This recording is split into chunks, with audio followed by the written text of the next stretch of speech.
There is nothing I can do about it now. I'm struggling to not dwell on it constantly, but there is no hope for me.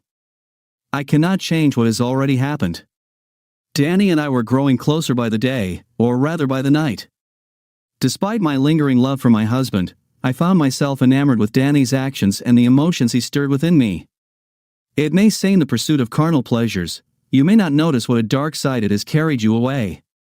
Why do cheaters exchange a quiet family life for fleeting hobbies, gentlemen? The Confession of a Cheater. This story could be a script for a Quentin Tarantino movie. Although my husband was a caring man and a wonderful father to our 5-year-old daughter, he was not the kind of person I would like to have fun with. I don't mean to sound ungrateful, as I did love him, at least that's what I believed on our wedding day and for a few years into our marriage. I was aware from the start of our relationship, even before we got engaged or married, that he would never entirely fulfill me in an intimate sense. At the beginning of our relationship, I loved him very much, it was true. At first, I tried to suppress the primal desire that gripped me. I tried to convince myself that for a happy family life with my husband and our charming daughter, I don't really need this damn complete intimate satisfaction. I tried to focus on other aspects of our life together and avoid thinking about what my husband made me feel, or rather, what he couldn't make me feel. But alas, I failed. I experienced an intense, unusual yearning deep within me. I craved something more, and I couldn't ignore it any longer. Danny, my lover, revealed to me that I didn't have to restrain myself, that I had been doing so all along needlessly. He showed me that I could start a family with the person I wanted and adored. Apparently, I just didn't have physical intimacy with the right person for me, with a person with whom we would complement each other. I can still recall our initial encounter, with every minute detail etched into my memory. On that particular day, my colleagues and I opted to commemorate our fruitful business deal at a bustling pub. When sunset came, a pleasant evening glow spread over the city, and we found a secluded table. The air resonated with laughter and the clinking of glasses. It was then that I glimpsed him nonchalantly leaning against the bar, his presence commanding attention. He emitted an alluring self-assurance that enticed me toward him like a moth to a flame. He detected my gaze and responded with a smirk, but I couldn't look away from him. His mesmerizing attractiveness captivated me more and more with every passing second. I perceived in my heart that this man had the potential to satisfy my desires in ways beyond my wildest imagination. I had no idea that this chance meeting would ignite a fervent flame that would forever change the course of our lives and leave me breathless. We didn't even have to converse much, our attraction to each other was so natural and real that we understood each other's desires without saying a single word. It was as though the world around me vanished, leaving only him and his captivating aura. The allure of his self-confident charm, combined with a smug grin, hinted at a hidden realm of excitement and wonder that was too irresistible for me to resist. His haughty confidence drew me toward him like a moth to a flame, and my heart raced with every word he spoke and every action he took on a subconscious level. I realized that this man could awaken desires that I had never dared to acknowledge. From the moment we met, I was willingly and completely fascinated by him. I understood that my life would forever be connected with his life and absorbed by a passionate desire that will forever remain in my memory. We engaged in lovemaking the same night we found ourselves in the dingy hotel. The ambience was perfectly conducive to our illicit rendezvous, and I vividly recall every moment of it. I willingly allowed Daniel to dominate me entirely on our first night together. From the first seconds of our acquaintance, I already trusted him very much. We both felt as if we had known each other for many years. Daniel was aware that I was a married woman, having noticed the ring on my left hand as he tightened his grip around my neck and whispered into my ear, "Your husband would never do that." Would he? He wouldn't be able to treat you like a corrupt woman, even though you really are. At that moment, I was completely lost. I already sensed that Daniel was going to shatter my entire world. No one had ever made me feel the way Daniel did, not even my husband. In comparison, my husband seemed so plain. However, after everything that has transpired, I view him differently. Perhaps from the beginning of our relationship, I misjudged him. Maybe I was unable to obtain what I required from him, regardless. I'm illogical, but that was my reality, and perhaps still is to some degree. Daniel was a breath of fresh air in my otherwise mundane existence. Unlike any man I had encountered before, he was the only one who knew how to treat me in bed. Our rendezvous became more frequent and passionate with each passing day as we explored our rougher side together. His treatment of me bewitched me. Although we only saw each other for intimacy and had no emotional relations, despite this, I could feel his respect for me in every move he made. He was the perfect lover, catering to my every desire, not just in the bedroom but in the daylight as well. He treated me with a level of care and respect that made me feel like his dear friend. Although I was fascinated by his body and the pleasure he gave me, I also sincerely appreciated him as a person. At times, I couldn't help but wonder if I had met him earlier, he could have been in my husband's position. But at the same time, I would never have thought of leaving my husband for Daniel. He was simply a unique and special presence in my life. It's difficult to put into words, but I was utterly captivated by him and couldn't resist his allure. Unfortunately, this led to a mistake on my part. My fascination with him caused me to want to spend as much time with him as possible, eagerly anticipating our meetings and wondering what he would do to me next. I found myself drawn to his explicit remarks about me and even my husband, who could never treat me in such a manner. My preoccupation with him began to consume me, causing me to pay less attention to my family, including my husband and our sweet little girl. It wasn't long before my husband sensed that something was amiss. I was so distracted that I didn't even notice when my husband started comparing facts. As a result, I soon saw that my husband was not as vanilla as I had assumed all this time, or maybe I just didn't want to know because I just wasn't too ready for it. If I had found out what my husband is capable of, I would have run away from him a long time ago. But there was another exciting night ahead, which I decided to spend with Danny, hugging him tightly. I vividly remember the cold in the air. Yes, Danny knew what to do. I always had to conceal the marks Danny left on my body from my husband. Even during our most passionate moments, Danny never let me forget that. I was a married woman, and I was not entirely his. He referred to me as a bad girl and whispered in my ear with his raspy voice, asking if I ever thought of him while my husband was with me, and if my husband even satisfied me at all. Do you always make excuses like having a headache or being too tired to hide the marks I leave on you, my beautiful slave? He kept whispering in my ear. Our moment was interrupted by a loud thud, and my husband stood before us as the door was flung open. But there was no surprise on his face. My husband appeared unfazed, almost as though he was expecting to find his wife in the arms of another man, indulging in their desires without a care in the world. We were in a dingy hotel, which only fueled his suspicions. How did he even find us? Were we not cautious enough? The shock of his sudden appearance made me freeze in amazement. What kind of mess is this? Danny nonchalantly whispered those exact words as he caught a glimpse of my husband standing in the doorway of our hotel room. His tone was devoid of any surprise. It was almost as if he found the situation amusing. The fact that my husband was watching us seemed to amuse him. My husband stood motionless, his eyes transfixed on our intertwined bodies. A moment passed before his lips quivered, and he let out a groan. "Get the blank away from my wife!" my husband shouted. Daniel chuckled in response, unable to help himself. "Or what?"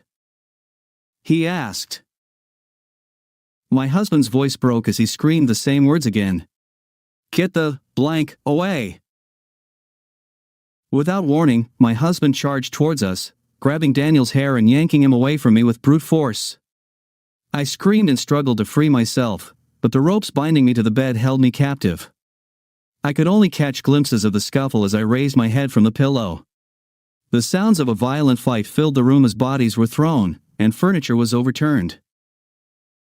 A glass vase shattered as it crashed to the floor. Men shouted and fought like animals. "Relax, man," Danny's voice tried to soothe my husband's anger. "I just did what you couldn't do." His words only seemed to fuel my husband's fury, and the fight continued. The sound of another loud thud and Danny's pained groan reached my ears, followed by my husband's enraged voice. "I'm just doing with your wife what you cannot do." I gasped when I heard Danny's provocation, knowing that it would only increase my husband's anger. The sounds of the scuffle were getting louder and louder as I lifted my head. I witnessed my husband's fist raising and then landing on Danny's face with a sickening thud.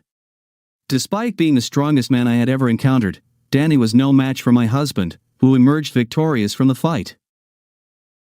The sounds of the scuffle will forever be ingrained in my memory. I screamed once more, tugging at the ropes that bound me to the bed as the chaos continued to unfold before me. My vision was obscured, but I could hear everything that was happening. The events of that day will forever be etched in my mind. Tears streamed down my face, and my attempts to free myself were futile. Later, I saw blood trickling down Danny's thighs, and I knew that things had taken a turn for the worse. A gunshot rang out, echoing through the neighborhood, but no one came to our rescue. I caught a glimpse of blood splattered on the wall, and my throat was raw from all the screaming. When I looked up, my husband was standing in front of me, tears streaming down my face as he approached, his face slightly bruised from the mad fight. "You're going to pay for this too," he groaned, climbing under the bed. I froze in fear as he continued to do to me what Daniel had done half an hour ago, who was now lying motionless on the floor, his lower half and legs covered in blood. Most likely, he was dead or dying. My voice wouldn't listen to me, and I couldn't scream. Instead, tears and sobs were my only response. The brutal intimate act seemed to drag on for an eternity, and every moment brought me closer to agony. Finally, he finished and picked up the gun he was still clutching in his hand. Pressing it to his temple, he said, "That's what you get for being a blank Elizabeth." In his eyes, intelligence froze without a hint of emotion. Slowly but resolutely, she pulled the trigger. The sound of the shot echoed loudly through the room, making me close my eyes tightly and burst into uncontrollable tears. It was as if no one on our floor cared about the commotion happening behind the door. The only thought spinning madly in my head was that this was the price I paid for meeting my lover in such a backwater hotel, and of course, for being an unfaithful wife. The receptionist grew concerned when she realized that Danny and I were supposed to leave early in the morning but hadn't checked out yet. Eventually, she came to check our room, and when she discovered the horrific scene, the police were called. Although I was safe again, it took me a long time to gather my strength and get dressed, as my whole body was shaking from shock. Unfortunately, both my husband and lover were declared dead, and I had to carry this sin on my soul all my life. It was difficult for me to cope with such an injury, and I was immediately admitted to a mental hospital for treatment because I could no longer control my behavior. My husband's mother took custody of our daughter.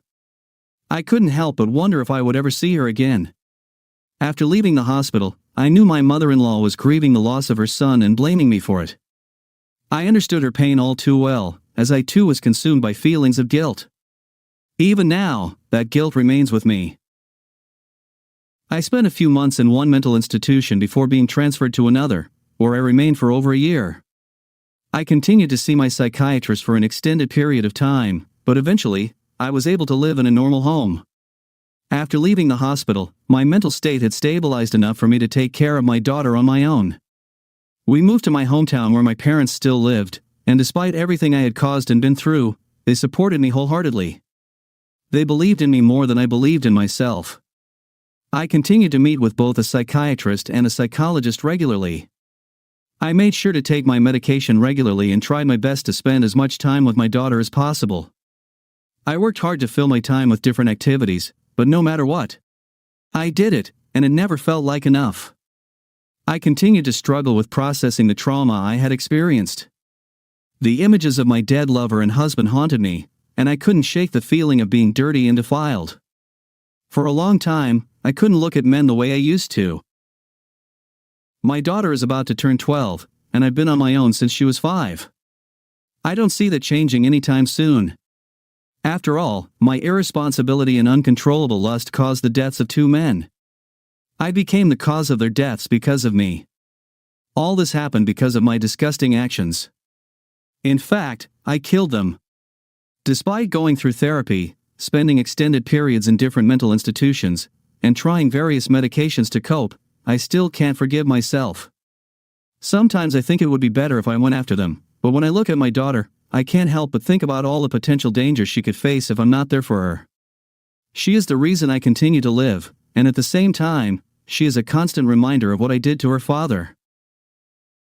Update asterisk. I was afraid something like this would happen, and it finally has. I met a man who is incredibly sweet and clearly has feelings for me. Although he's caught my attention, I'm still too scared to go on dates. I'm starting to get tired, and I wonder if everything will ever be fine again as before. I've met someone named Daniel, but I don't know how I'll ever be able to share my story with someone who wants to be in a relationship with me. Additionally, I'm struggling with how to tell my daughter about the incident, as she's starting to realize that her dad didn't just leave. That is what I tell my daughter: your dad just left, and I do not know what to do when my daughter finds out the truth that her mother was to blame for her father's death. To all the women out there, please don't cheat. It may seem trivial, but the potential consequences are not worth it. You never know how deeply you can wound someone or how it will all unravel. I think that if many people would have listened to the story, then perhaps there would have been much less adultery. Gentlemen, as always, give your royal like to this video. See you soon, friends. Thank you for listening to this story. Now here is another exciting story for you to read. Every cheater will sooner or later be overtaken by karma for what they have done. It doesn't matter if it happens tomorrow or in 10 years, it's inevitable, gentlemen. A story about adultery and a terrible reckoning for it. As I glanced over at my wife's phone, I was hit with an unexpected turn of events that would alter my life forever. Our youngest child had made a mess of himself, prompting her to leave the table in a hurry to take care of him. As I was reaching for a towel to clean up the mess, I caught a glimpse of a notification on her phone's lock screen.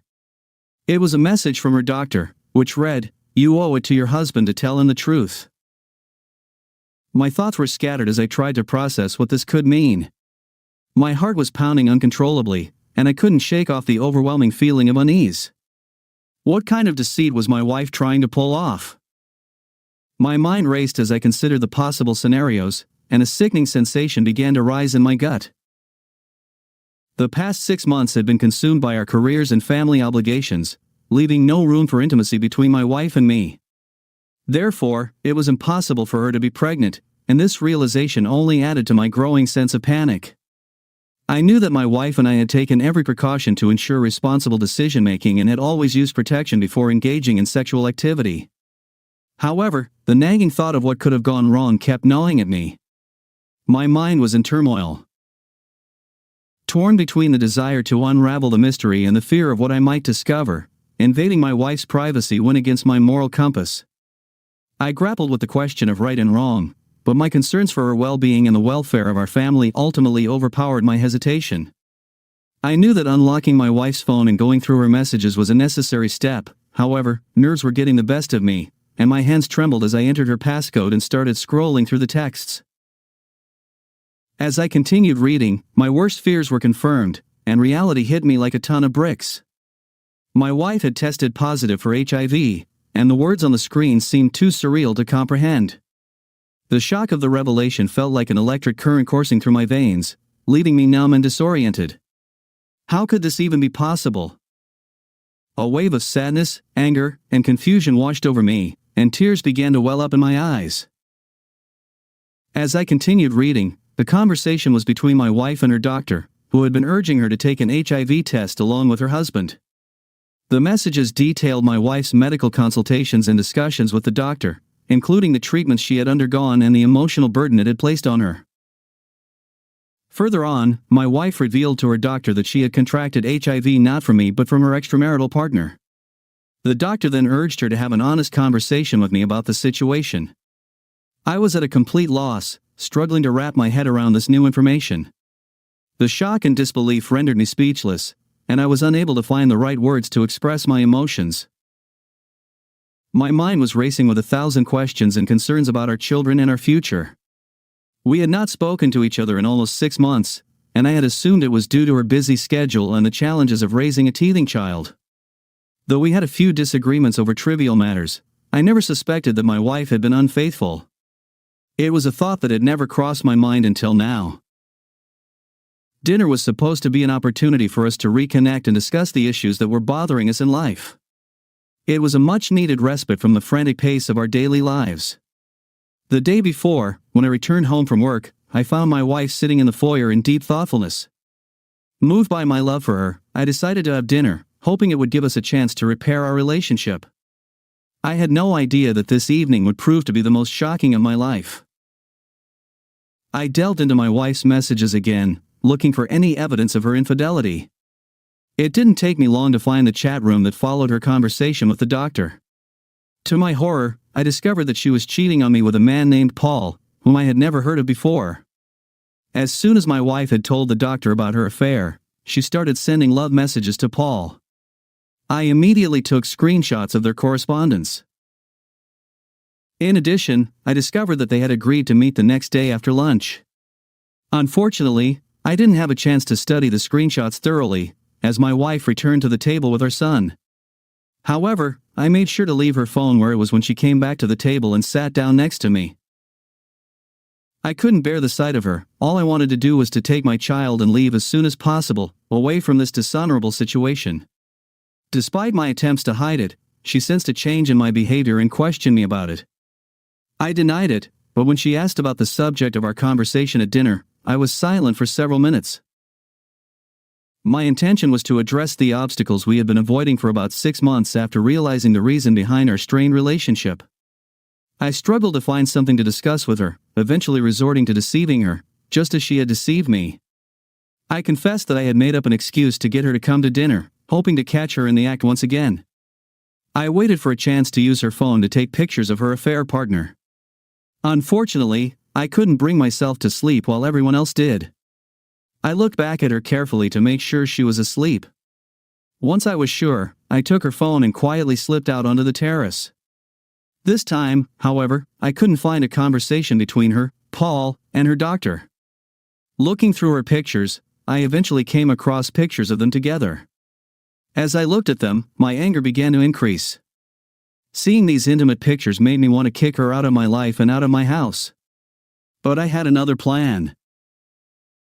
I saved the pictures and discreetly installed a GPS tracker on her phone. That way, I could keep track of her movements and whereabouts. The next day, when she was supposed to meet Paul, I put the phone back. I tried to go to sleep, but the images kept haunting me. I had to force myself to open my eyes once more. Consequently, I remained awake throughout the night without any sleep. I refused to show any mercy towards those despicable individuals. I cannot fathom how my wife could be so reckless as to engage in activities that jeopardize the safety of our children and myself. I will not tolerate this behavior, especially since my knowledge of HIV is limited to the basics. To safeguard my children, I resolved to conduct research on the topic. I allowed myself a full day to come to grips with the reality of what had happened to me. Once I had processed my emotions, I devised a plan for revenge that would leave an indelible mark on my wife's memory. Although I lacked knowledge about her lover's identity, I had no intention of sparing him. My resolve only grew stronger after lunch when my wife left to meet Paul. I trailed closely behind her during the drive from the office to the restaurant. My wife made no stops along the way. This suggests that Paul works either in close proximity to her office or in the office itself. The fact that she parked her car at the restaurant is evidenced by the fact that Paul also drove my wife's car. To overhear their conversation, I positioned myself behind their table. As it turned out, they were in the middle of a heated argument. My wife was accusing Paul of infidelity and berating him for sleeping with other women. In response, Paul argued that the term faithful was not applicable to a married woman with children who was also having an affair with one of his colleagues. Having obtained the crucial information I needed, I was now able to publicly humiliate them both. I promptly left the restaurant, as there was no point in listening to their meaningless conversation any longer. Upon returning home, I spent several hours alone meticulously planning my revenge. I refused to show any mercy towards them. I anxiously awaited my unfaithful wife's arrival, eager to set my plan in motion. The moment I heard her car pull up, I immediately reached for my phone and dialed her mother's number. While my wife stood before me, I engaged in a conversation with my mother-in-law about the upcoming celebration for our 10th wedding anniversary. My wife stood there waiting for me to end the call. As I anticipated, my wife asked about the party. Once I ended the call with her mother, I informed her that I had already taken care of the invitations, and that we would be celebrating our 10th wedding anniversary at home with our loved ones. She expressed annoyance, stating that I should have consulted her before making any party arrangements. Knowing her response beforehand, I had purposely spoken to her mother in front of her to prevent her from canceling the party. I eagerly looked forward to the celebration. Thus, I responded by telling her that I wanted her to have a good time at the party. I expressed my desire for her to take a break from the hectic and chaotic nature of her life. I wanted her to relish a few moments of joy with me. This stirred up her emotions, and she sought solace in my embrace. Though I wished to distance myself from her, I suppressed my anger and held her tightly. Following this, she revealed that she had something to tell me. I already knew what it was she wanted to say. I quickly came up with an excuse and left the room, not wanting to hear what she was admitting at that moment. I found it difficult to speak to her with the love and affection I no longer felt for her. The 3 days that followed seemed like an eternity to me. To give her comfort, I gave her a break from the children. During those 3 days, in retrospect, I should have realized that she would insist on not inviting her coworkers from work. Knowing several of my wife's coworkers, I invited them over the phone to our party. But one day, I decided to visit her workplace in person and invite everyone personally, paying special attention to Paul since I had something special prepared for him. Finally, the day I had waited so long for came. As the guests began to arrive, I eagerly awaited the appearance of that rascal, Paul, and my sister, who had a significant social media audience. I instructed my unfaithful wife to look her absolute best for the occasion. Despite her attempts over the past few days to confide in me, I managed to successfully avoid each of these situations. Although she was affectionate towards me, I had to tolerate it, as patience was necessary to achieve my goal. As I surveyed the group of people gathered in the room, I felt a combination of anger and determination. I directed my disloyal spouse to present herself in the finest form possible for the event. Despite her recent attempts to confide in me, I skillfully evaded each of these interactions. While she displayed affection towards me, I endured it, knowing that patience was essential to attain my objective. As I assessed the assemblage of individuals in the space, a mixture of rage and resolve swept over me. Being cognizant of this reality, I formulated a plan to utilize the event as an opportunity to uncover the infidelity that had been casting a shadow over our relationship. As my sister prepared to commence her live stream, I approached her. Despite my nerves being on edge, I discreetly pulled her aside and firmly urged her to continue with the stream regardless of any unforeseen circumstances. As she had picked up on my uneasy demeanor, her forehead creased with bewilderment, causing her to pause and ask with a tone of worry, "What's wrong? Why are you acting strangely?" Her gaze scanned mine, seeking answers. I took a brief moment to gather my thoughts before responding, "Please continue with the live stream." With a deep exhale, I concluded my statement, "I have a crucial matter that I wish to share with everyone present." My sister appeared intrigued and perplexed by my request but ultimately agreed. Little did she know I had a grander scheme in mind. My plan was to expose Paul, the individual responsible for endangering my life and the lives of my children by infecting my unfaithful wife. I bided my time, waiting for the perfect moment to execute my strategy. I stepped forward, instantly capturing everyone's attention. With a determined tone, I began to reveal the bitter truth about my wife's infidelity, exposing her deception, showing pictures of her and Paul, and their correspondence in which she had confronted him. The seriousness of my revelation hung in the atmosphere, causing a chorus of sighs and whispers throughout the room. I was not, however, finished with my intentions. My attention shifted to Paul, whose face expressed a mixture of shock and regret. The muffled silence in the room reinforced my conviction that my actions had revealed his true character. The long-awaited truth was revealed at a moment when my senses were at their limit. I believed that by exposing Paul's actions to the public, more people would learn that he was HIV positive and that he had infected my spouse. This would prevent him from causing further harm. The triumph was bittersweet, as it resulted in the ruin of relationships and hearts.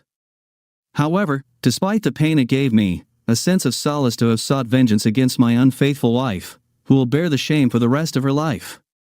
By doing so, I safeguarded the innocent and prevented any future harm from occurring. My wife was unable to contain her emotions and was shouting. Despite her outburst of anger, no one offered comfort or assistance to my wife. Her family and colleagues left the event with a judgmental look, leaving our guests with an unpleasant impression. Trying to slip away unnoticed, Paul was intercepted by me, and I gave him a warning. "You are trespassing on someone else's family. The authorities will be watching you," I stated, showing his actions on the live stream. "Or maybe they'll arrest you for intentionally spreading the virus." When the guests had departed, I returned to the house. I refrained from speaking to my unfaithful wife, anticipating that she would cause a scene. True to form, she stormed inside and hurled the flower vase onto the floor in a fit of rage.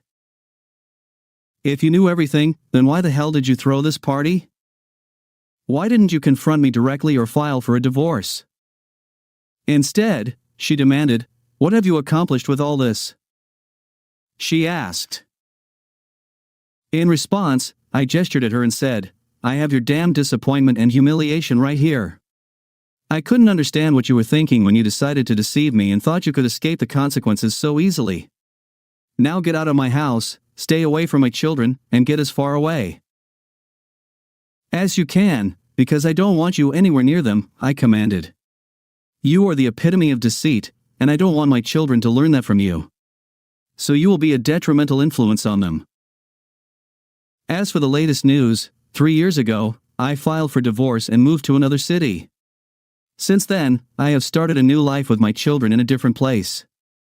At first, my oldest child asked about their mother, but over time, they got used to our new life and forgot about our past, and that is exactly what I was hoping for.